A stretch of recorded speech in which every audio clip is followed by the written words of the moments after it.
The counting to the 50th day of Shavuot from the Passover week, which will include 7 full Sabbath days, to complete 7 weeks, hence 49 days, is a microcosm of the counting of the 7 sabbatical years, which will include 49 years, to the 50th year, which is the year of Jubilee. This is the 50th year and the year of freedom and restoration, in which every debt was cancelled and all things restored to the original condition. Shavuot is the 50th day from the day of first fruits and falls into the 3rd Hebrew month of Shivan.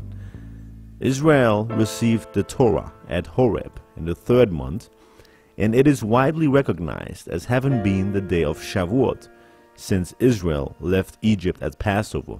Where the number 50 will symbolize freedom, there is a complementary found in the Epistle of Yaakov that the Torah is one of freedom.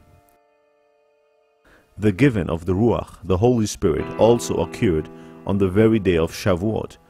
Yeshua told us in John chapter 16 that the Spirit will lead us in all truth. King David says in his psalm that the Torah is truth.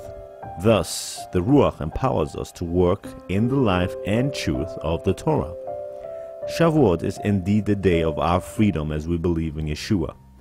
Shavuot is one of the 3 pilgrimage feasts in which we are commanded to appear before Yahweh in Yerushalayim. The Torah will let us know that these 3 pilgrimage feasts celebrate a harvest. In the Feast of Passover we had the offering of the first fruits of the barley, which was crushed and offered by the priest. Here at Shavuot we are told to bring a new grain offering, which is the grain of the wheat. The barley harvest has passed and we are now in Israel during the wheat season. The new grain of wheat is also brought as first fruits to Yahweh in the form of 2 loaves of bread baked with leaven. These has a prophetic meaning, as the 2 loaves represent the 2 houses of Israel, Ephraim and Judah. These 2 will be reunited for good by the Messiah Yeshua at his second coming. The acceptance by God of the 2 houses of Israel, even though in a leavened state, is possible through the redemptive sacrificial work of the King of Israel, Yeshua.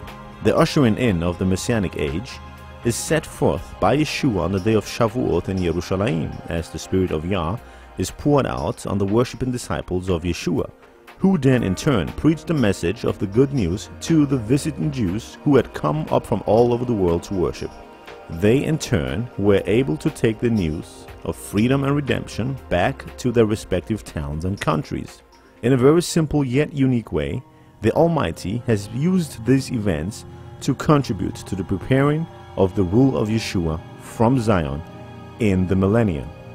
We already know that the counting of the Omer for the 50th day is to take place after the weekly Sabbath during the Passover week. It is important to review and understand how the Hebrew calendar works, as some have fixed the specific day of Shivan 6 for Shavuot or Pentecost. This is against the commandment. Shavuot has been made by the Creator to fall interchangeably from the first fruits of the barley.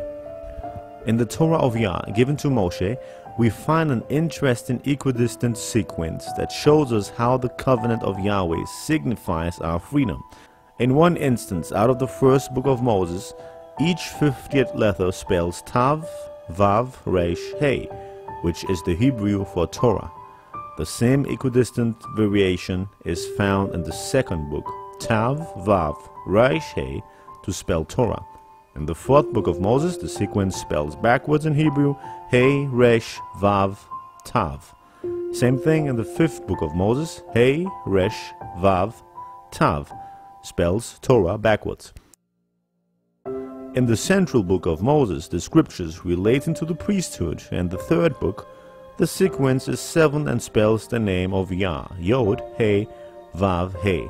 The Torah, which is freedom and symbolized by 50, leads to Yahweh, who has given us freedom by his covenant, represented by the 7th day, the Sabbath day. Shavuot is a day of rejoicing, fellowship, and worshiping the Creator. we may think on His goodness and keep sharing the good news with our fellow humans. Is it a wonder Yahweh's feasts are so rich with blessings and promises? These are the feasts He will have us keep. Until the next feast, dear friend, Shalom in Messiah Yeshua's name.